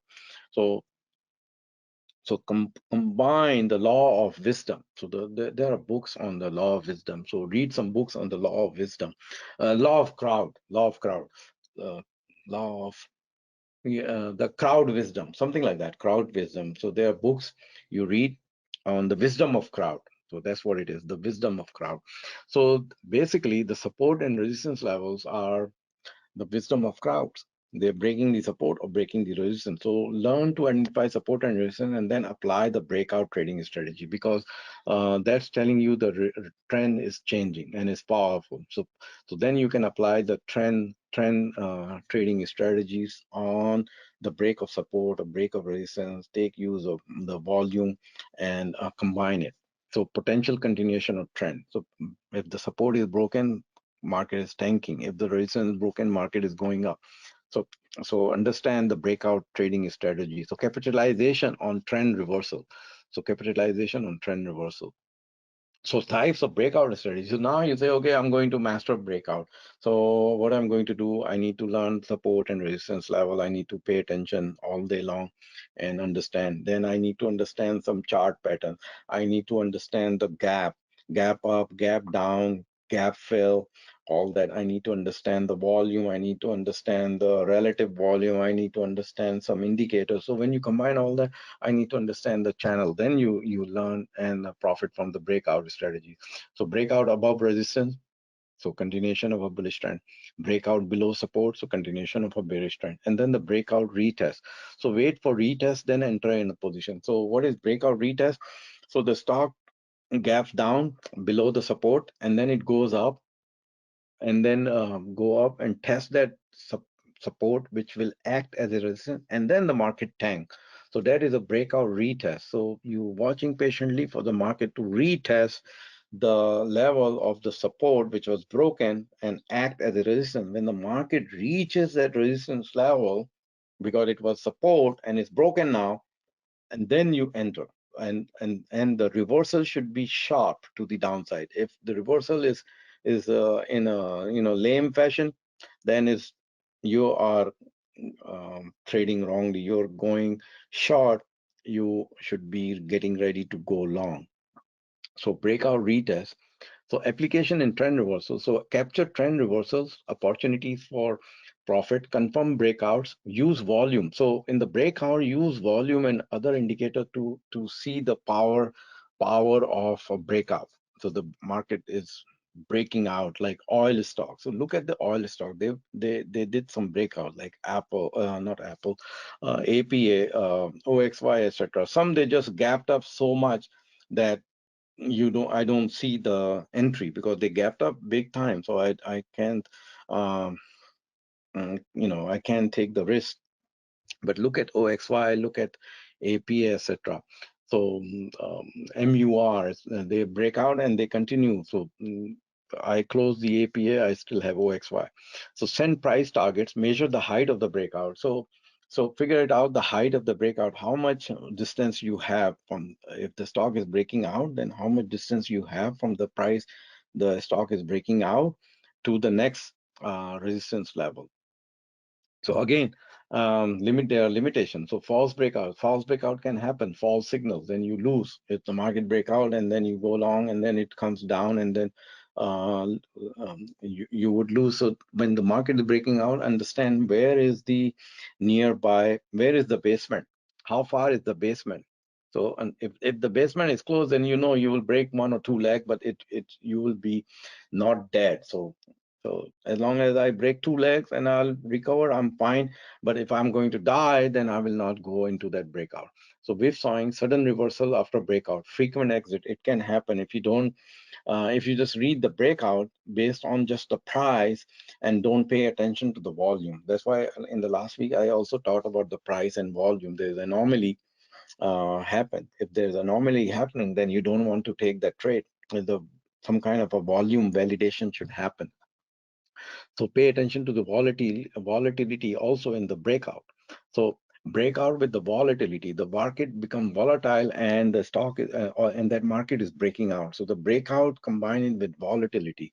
So and then adjust your position size accordingly. So combine the breakout with the volatility. There's a lot of movement. You can see it, and then maybe take help also from the option market. So go even if you're not trading option, if you're trading stock, learn basics of options and see if the option market is also supporting it, because the wisdom of crowd is saying that if the stock is moving and if it's an optionable stock and you already know, then open the option chain and see which strike have the volume, where the most of the action is happening. Because a lot of time the traders, they are trading that strike, they're buying that strike where they expect the stock to hit.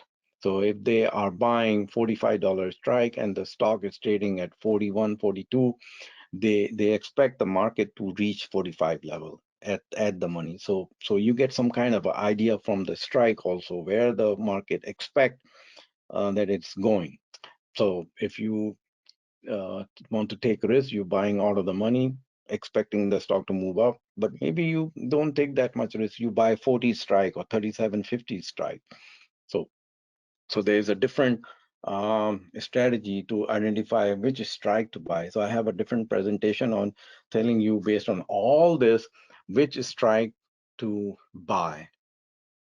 So just don't buy out of the money and all your options getting expired. Now there's a breakdown trading. So reversal of breakout is a breakdown. So price break key support level. So when the price break key support level, you are going short and then you are identifying the some level above.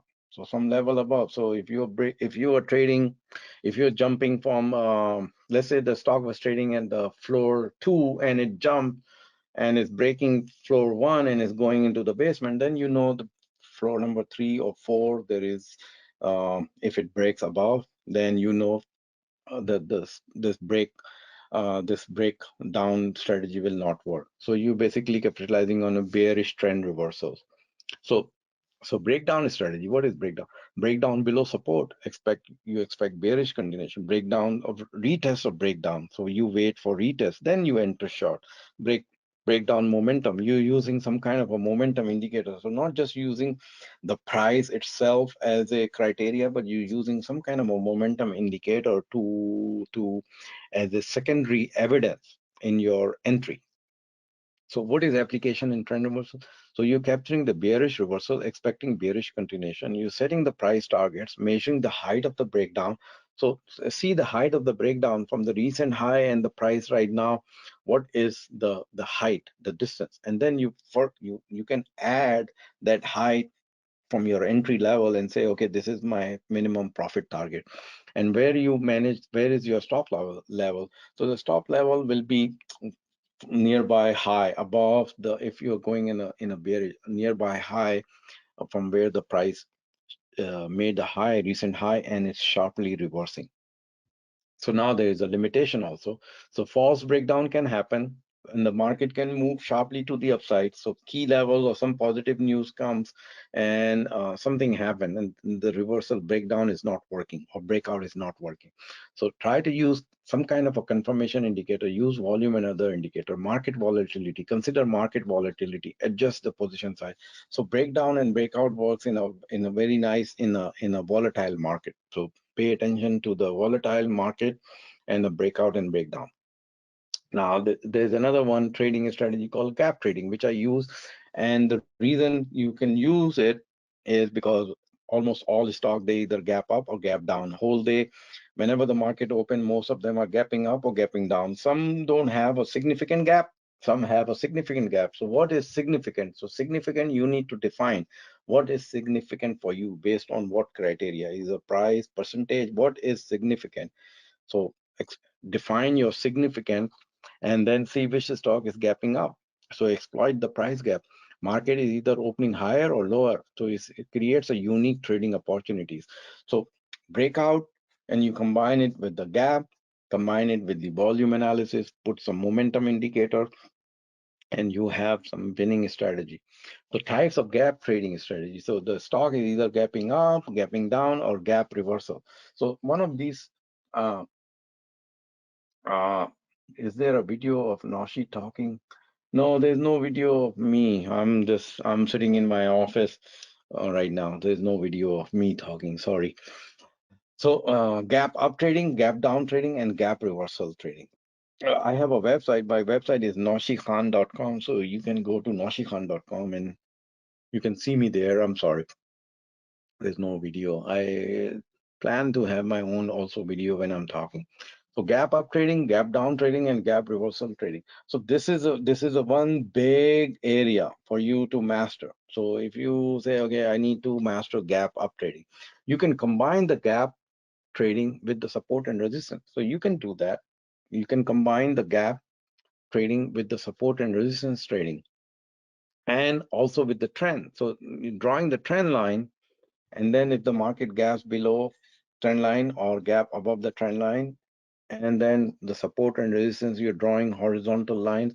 So you're drawing the horizontal line for the support and resistance, you're drawing the trend line for the trend, and then the market is gapping up or gapping down, and then you're using some kind of a volume analysis and some indicators. So when you put 2 plus 2 together, it's become 5.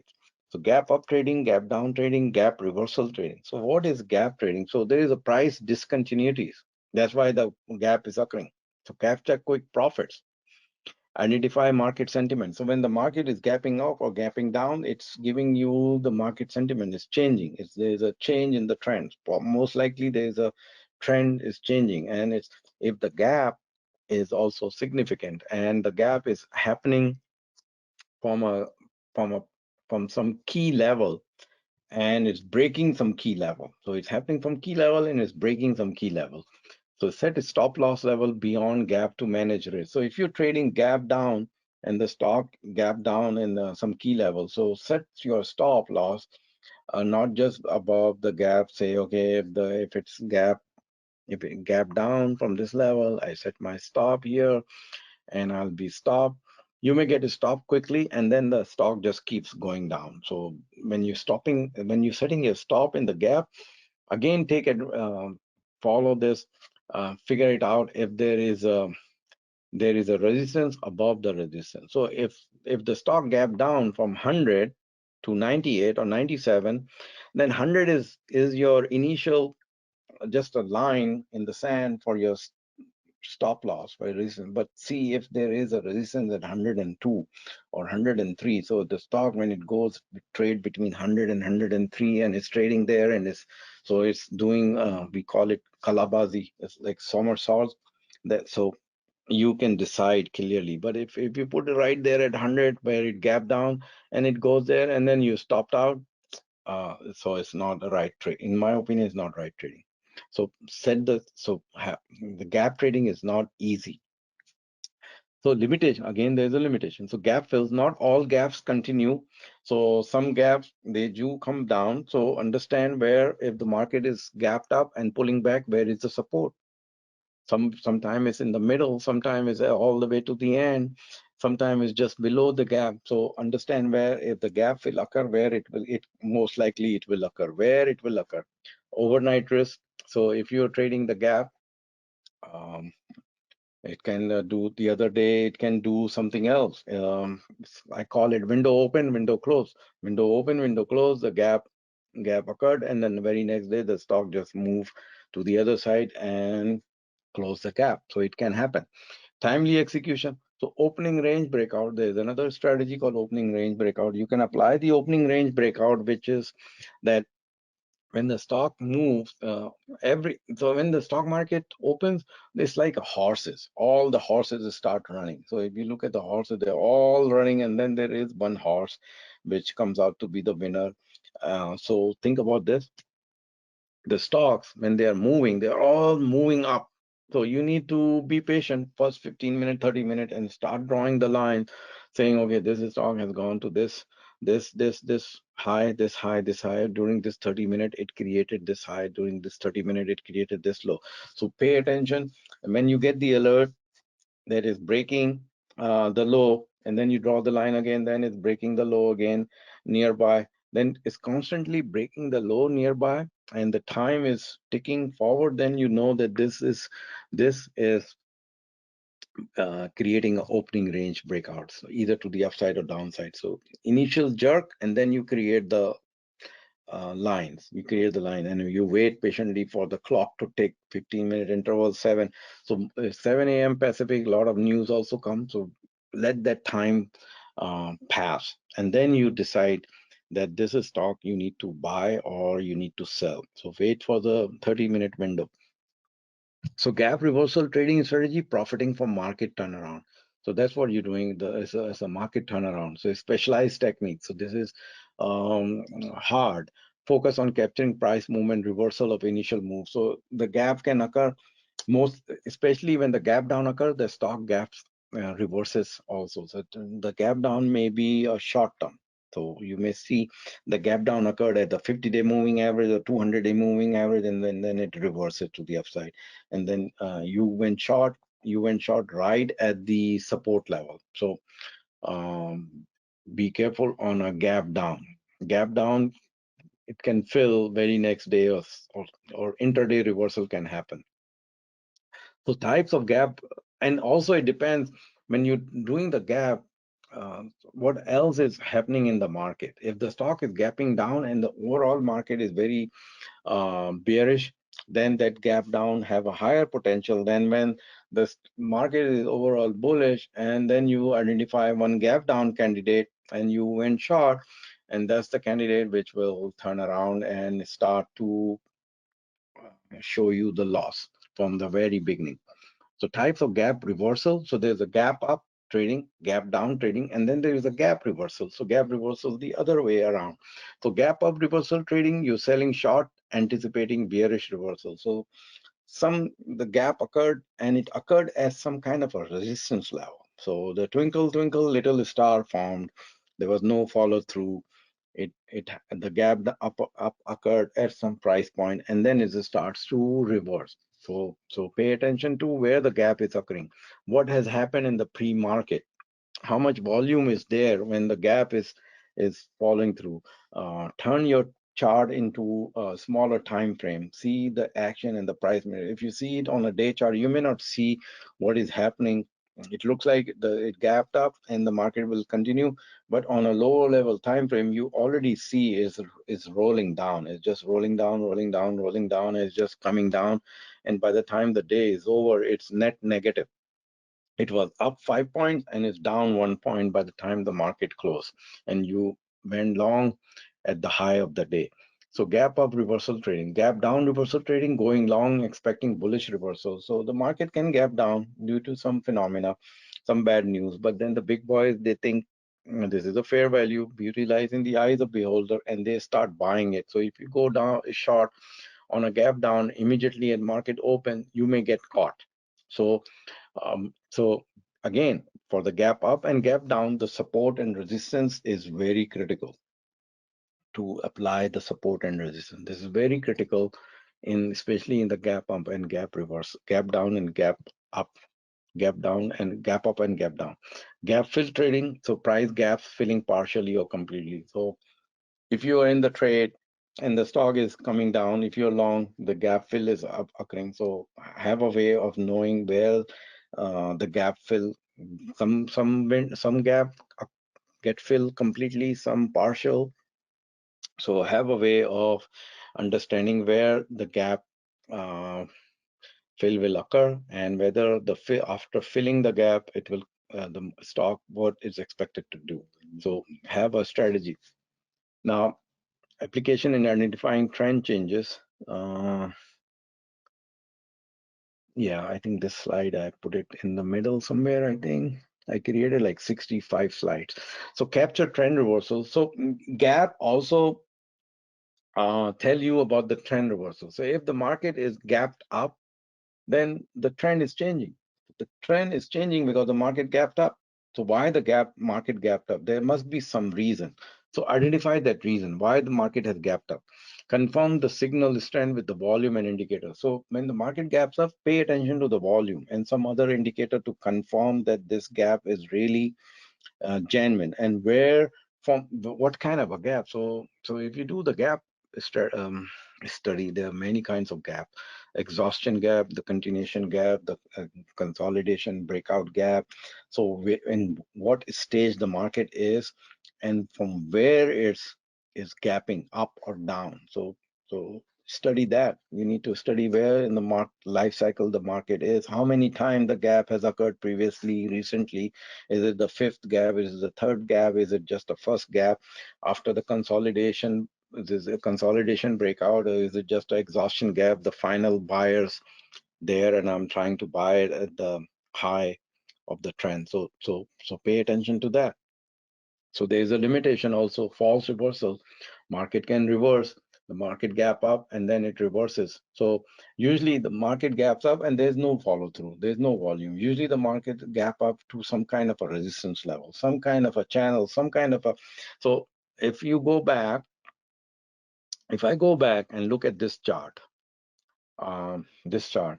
So if the market is trading here between 3 and 4 and it gaps up in this channel between 3 and 4, and then there is no follow through. It's like a twinkle twinkle little star, a little candle with no volume here in between.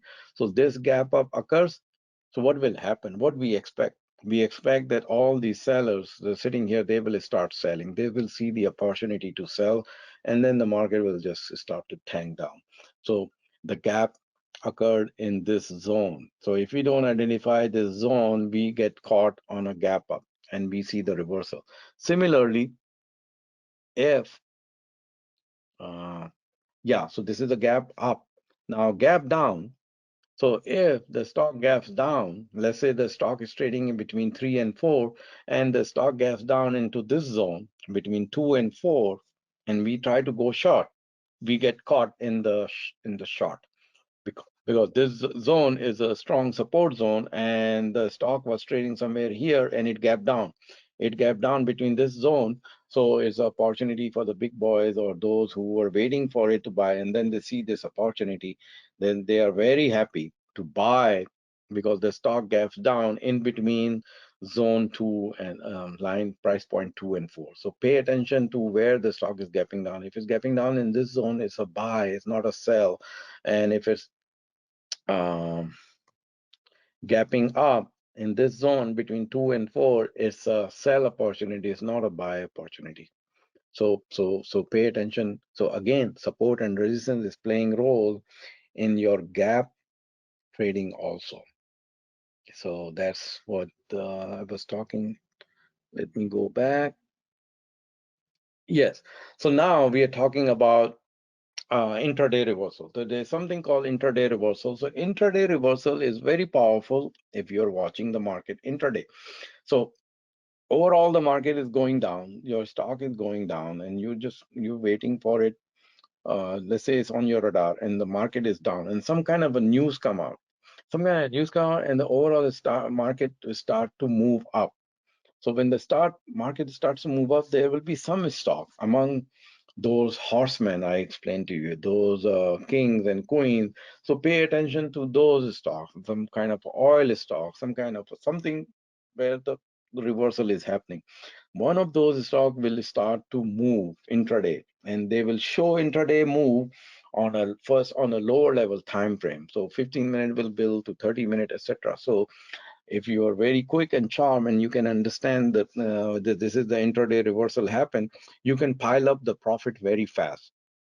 And because the imminent trend change is occur, that intraday reversal, either this that particular stock is making the intraday reversal because it hit some kind of a support and is reversing to the upside, or the overall market has hit some kind of a support and you don't even know that the market overall has hit some kind of support, either the Nasdaq or Russell or Dow Jones or SPY, or there was some good news come out in the market, and everything which was tanking now is reversing. So if you're paying attention to the rhythm of the market, you will identify there is a reversal coming. So you can change imminent trend change occurring, and you can capture it. The early you capture, the less risk you have. But you can be trading impulsively also. I didn't saying that, okay, this is a reversal and I go all in. No, don't do that. You build your position, because you may be wrong. You may be wrong in identifying that intraday reversal, because if intraday reversal is happening, is powerful, you will have the opportunity to build your position. But intraday reversal is very popular among day traders. So if you are day trading, all those big boys, the one I identify like Apple, Amazon, Meta, Tesla, etc. This you can capture some quick profit if you can um, master the intraday reversals. So type of intraday reversal, so key reversal. So what is key reversal? The concept of key reversal is make new highs or lows, but close in opposite direction. So the stock makes a new high or lows, but then it's closing in the opposite direction. So that is the key reversal happened that day, at the end of the day. Taking help with pivot points. You can use some pivot points or some formula. So figure it out what pivot point you like, high plus low plus close divided by 3, or open plus high plus close plus low divided by 4, or you give some weight to the close, and so you can create pivot points. And if the stock is hitting some pivot point and you believe in it, so and you go long, so pivot points also act as a support and resistance level. You can take help from the candlestick pattern like doji, engulfing, others. There are many candlestick patterns so you can apply to identify that intraday reversal is happening, and combine that candlestick pattern with the support and resistance level. And then you are intuitive also. So your intuition, your knowledge, your skill, your competency, your support and resistance skill, your candlestick patterns, and then you're overall paying attention to the market sentiment, you're reading the news, you're combining it, and you're ready to take some action. So application in short-term trading. So capture short-term profit through intraday reversal, manage risk, set tight loss. So when you initiate a position in the intraday reversal, you have a tight stop and you initiating a little bit because you will have the time to build your positions. Buy little by little, little by little, little, build your position. If you're wrong right away. If you're not wrong, your price will drift far from your entry point, and you will be able to build your position and confirm your signal strength. So again, secondary evidence that use volume and some other indicator to validate the strength of reversal signal. Some kind of a move happening. Some other evidence is there to tell you that this intraday reversal is indeed intraday reversal. So again, limitations. So false signals, you may get caught. Market volatility, if the market is moving, so when the intraday reversal happening, some intraday reversal are false. So they just happen, boom, boom, boom, then go out, and oh no, I'm out. What happened? And then you may be out, and then actually that reversal was correct. So in order for you to avoid this erratic price movement, when all this happening, initiate a very little position and then be calm and see what else is, and start drawing the line for support and resistance. Start reading support and resistance, and turn off your phone, and the volume of the TV should be, mine is set at like number 4. So my daughter know number 4. Number 4 is where I can barely hear the TV, and number 5 is where I can hear a little bit, and 6 and 7 is normal. So go on number 4, daughter. So number 4, or maybe on mute. So be very focused. So because the market is volatile, avoid over trading. So don't just jump when you spot the intraday reversal and the greed kicks in, and then you go all in, and that's where the loss pile up. So have some emotion regulation. So have emotion regulation. Now, the last strategy or technique is a moving average. So moving average, you can use 20-day moving average. You can use 200-day moving average. You can use the crossover of moving averages, the short-term moving average, or 10-day exponential, and then you can use a weighted moving average. You can use adaptive moving average, the crossover and the cross down, all kinds of moving averages you can use. And the moving averages act as a dynamic support or resistance level. So think about this. There is a static support and resistance level, which is based on the previous price action. So that is the static. That's where the battle was fought, and it's there. Nobody can deny that. So that is a static support and resistance. But then there is a dynamic support and resistance, which is built based on the moving averages. So the dynamic support and resistance is based on the shorter term moving average. Let's say 8-day moving average, or 10-day moving average, or exponential moving average, the 3-day exponential. So if the price is hugging these exponential moving averages, so these are dynamic. So you can see the support and resistance. So, but understand this is dynamic. So you may be combining the dynamic support and resistance with the static support and resistance. So, and then combination of trend trading and breakout trading. So you may be looking at the breakout. You may be combining the trend. So let's say the 20-day exponential moving average, the price maintaining that, and then some kind of a pullback on a shorter term moving average, and then the breakout occurs. So you combine the trend trading with a breakout and a moving average, and then the price crossing above or below some key moving average. So sometimes the price cross below 50-day moving average, and then it bounce back above 50-day moving average, and it breaks out. So that could be your entry to the upside. Now the moving averages crossover strategies. So moving average crossover one, crossing over the other. So 3 days crossing above 8 days. So that is your entry. Moving average bounce. The stock comes to 10-day exponential moving average. It sits there for 3 days, 4 days, and then it's bouncing. So it's acting as a support, or it's hit that level from below and now it's crashing down. So act as a resistance. You can create a moving average envelope. So use two moving average with a percentage difference, and you create a moving average envelope. So just like the Bollinger Band and Donchian Band channel, Catalan channel, so you have a moving average envelope. So the upper line acts as resistance, the lower line acts as a support. So again, application. So application is capture the trend continuation. So based on the moving average, you have already identified the trend, and then now you are waiting for the pullback and looking for some kind of an entry or some reversal is happening. So identify trend reversals. Price breaks some kind of a moving average which you believe. So if there are 365 traders in a room, they have 365 moving averages on their chart, different charts. Some have a rainbow kind of a moving average. They show proudly on a YouTube that price is hugging this moving average. And when you see that there are 25 moving averages line, a rainbow. So I don't know, the price is hugging some kind of a rainbow line. Of course, there are 20 lines you drew on your chart. So the price have to hold this line, and they have so many colors that they run out of color. So I'm sure they're drawing the color red, blue, yellow, and this shade of blue and this shade of gray. And so don't do that. Don't change your moving averages to suit your need. So believe in one moving average if you believe, and then you trade on that. So don't it's a 20-day, now it's 21, okay, it's 22, I think it's 22, not the 20-day. So set price target distance from the entry point to next key level. So understand where you are entering at a moving average and where it's going. So pay attention to that. Again, the limitations of false signals.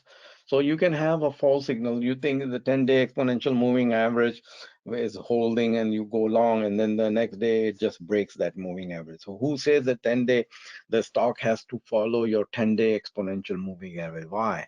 Why it should follow? Who says that? Where is that law that it should follow 10-day exponential moving average just because you're buying it? Somebody will decide tomorrow to sell, and all your 10-day exponential moving average will crash down. So be put something else besides one one signal. So what is telling you? What other thing is telling you that this is right? Do you feel right? Do you see it right? What is going on with other things in beside the moving average? So combination with other indicators, volume and its strength. Now you put all these techniques and patterns, and then you have some kind of a filter to tell you during the day that this is what you need to pay attention to. So apply some kind of a price filter, apply some kind of a volume filter. I explain in detail in other presentation. So apply some kind of price filter, apply some volume filter, 100% 150 or 200 of average volume. Apply some average true range filter that it trades $2, now it's trading $2.50. Apply some change in the change happened during the last X minutes. So apply that. Maybe you get some kind of alert that the stock has changed 40 cents during the last 30 minutes. Some kind of a volume has changed 50% more during the last X minutes. So whatever is your change, so look for the change. And all these price and volume alert I have listed, there are more. So intraday high is made, intraday new low is made, percentage up, percentage down, volume 30% of normal, above average volume, breaking above the resistance, breaking below the support, sharp reversal from resistance, sharp reversal from support, cross over. So what is working out for you? Opening range breakout. So you define the time. So you define the time. You're looking for a 30-minute opening range, or a 15-minute or 45-minute. What are you looking for? So I usually pay attention to the 30-minute because the news comes out 7 o'clock and I don't want to buy at 6:55 a.m. Pacific, and then at 7 a.m. the news come and then I start losing. So I rather you know buy at 7:05 than at 6:55. And finally, trade like Bruce Lee.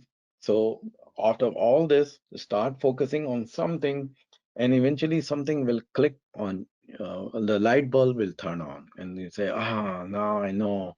So trade like Bruce Lee. So this quote was given to me: "I fear not the man who has practiced 10,000 kicks once, but I fear the man who has practiced one kick 10,000 times." So all of this kick, so maybe you practice one kick, then second kick, then third kick, and then you say, okay, out of all these 10,000 kicks, I mastered 5 kicks, and because these 5 kicks combined together become a powerful kick. So Bruce Lee, between, if you compare, this is the last slide, if you compare the Bruce Lee versus wannabe trader, so if you say, okay, if Bruce Lee was a trader, what kind of a trader he would be? So he would have mastery through practice. He would have practiced a hell of, you know, all this technique, he would have been a master. He would have adaptability and innovation. He would have come up with some techniques and a new innovation. And emotional, he would be control of his emotion. He would have certain kind of mindset. He would brought some beliefs in the trading. He would be learning continuously every day. He would know that no matter what, nobody can touch him. Risk management, patience and timing. He would have be master of patience and timing, and he would have been adapt. Otherwise, he would perish. So if Bruce Lee was trading, he would be focusing on all this. And compared to the wannabe traders, so wannabe traders, they trade from their phone on Robinhood. So this is the end of today's presentation. It's called Profitable Trading Patterns and Techniques. Next presentation, I try to uh, uh, come up with another topic, and I will let you know through email. So till then, I see you next time. Thank you.